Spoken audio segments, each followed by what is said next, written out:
নমস্কার, আমার নাম শাগনিক ঘোষ। আশা করি তোমরা সবাই খুব ভালো আছো। তো আজকে এই ভিডিওটি হতে চলেছে আইটি ইন্ডাস্ট্রিতে কী হচ্ছে, রিসেন্ট ট্রেন্ডস আর মার্কেট, আমার প্রেডিকশন ইন 2026। আর আজকে আমি কিছু আমার সাবস্ক্রাইবারদের এক্সপিরিয়েন্স শেয়ার করবো এই ভিডিওতে। তো তোমরা প্রথম থেকে শেষ অবধি পুরোটা দেখো, অনেক কিছু জানতে পারবে। তো চলো আরম্ভ করা যাক ভিডিওটা। তো প্রথমে আসতে গেলে এই বছর 2026-এ আমরা কি এক্সপেক্ট করতে পারি।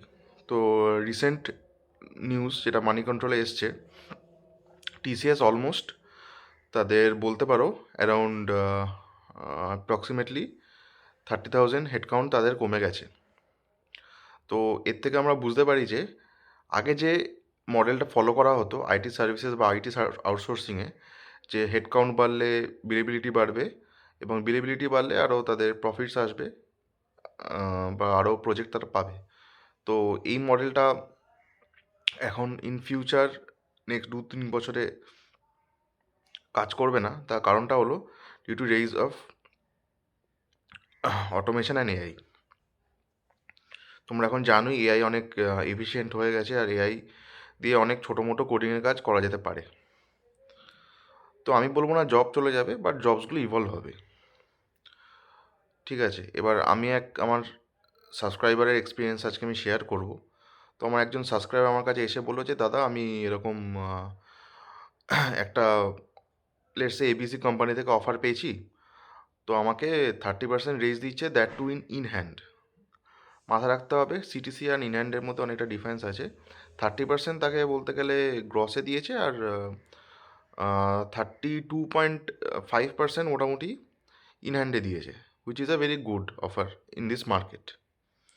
তো আমি তাকে বললাম যে দেখো, এই অফারটা সিলেক্ট করার আগে এইচআরের সাথে কিছু কিছু প্রশ্ন করো এইচআরকে, যেরকম আমি বেঞ্চে জয়েন করবো না প্রজেক্টে জয়েন করবো, আর যদি আমি প্রজেক্টে জয়েন করতে পারি তাহলে আমার ক্লায়েন্ট ইন্টারভিউ যাতে শিডিউল করানো হয়। তো এই দুটোতেই এইচআর বললো যে এটা হবে না, তারা এখন করাতে পারবে না এই মুহূর্তে। Once he join the company, তখনই তারা এটা করাতে পারবে। তো আমি তাকে বললাম যে এই মুহূর্তে do not go ahead with the offer, এবং তার আমি সিচুয়েশনটা বুঝলাম, তার কারেন্ট সিচুয়েশনটা এখন কী আছে। তো তার কারেন্ট সিচুয়েশনটা হলো কিছুদিন পরেই তার বলতে পারো বিবাহ আছে। তাই বলো do not take the risk, তো তুমি তোমার কারেন্ট কোম্পানিতে রিটেন করে যাও, অনেক অপরচুনিটি পাবে।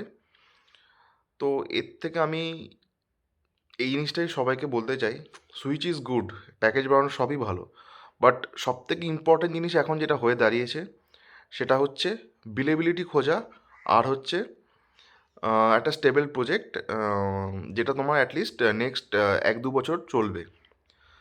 তো এখান থেকে আমি আরেকটা জিনিস বলতে চাই যে ম্যাক্সিমাম ডেভেলপমেন্ট প্রজেক্ট আমি যেটা দেখেছি আমার এক্সপিরিয়েন্সে, ম্যাক্সিমাম 2 বছর চলে এবং সেটা রিনিউ হয়।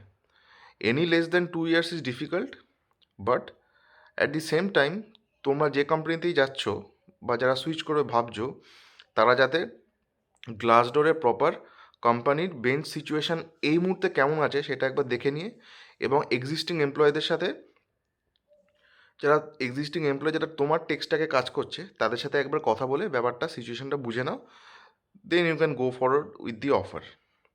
আর আরেকটা জিনিস হলো, আমি যেটা তোমাকে বলতে চাইছি, অনেকে বলবে যে মানে ক্রাউস অফার দেখিয়ে তোমরা স্যালারি বাড়াতেই পারো, সেটা অনেকেই করে। বাট আমি আমার পার্সপেক্টিভটা বা আমার এক্সপিরিয়েন্সটা আমি তোমাদের শেয়ার করছি এটাই, যে চেষ্টা করবে যাতে এমএনসিদের সাথে ক্রস অফারে বেশি না যেতে, তাতে কি হয় মার্কেটের নাম নিজের তোমাদেরই খারাপ হবে।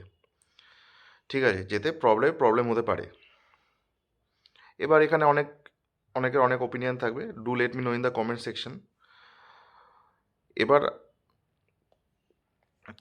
আরেকটা কথা হলো যে যারা ফ্রেশার তাদের এখানে কি করণীয়।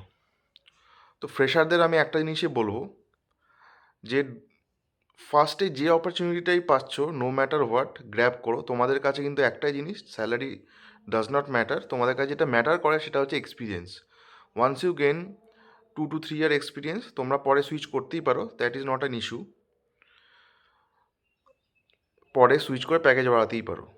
যদি আমার এই ভিডিওটা তোমাদের ভালো লেগে থাকে, do let me know in the comment section and do subscribe to my channel corporate guidelines by Shagnik Ghosh. ধন্যবাদ।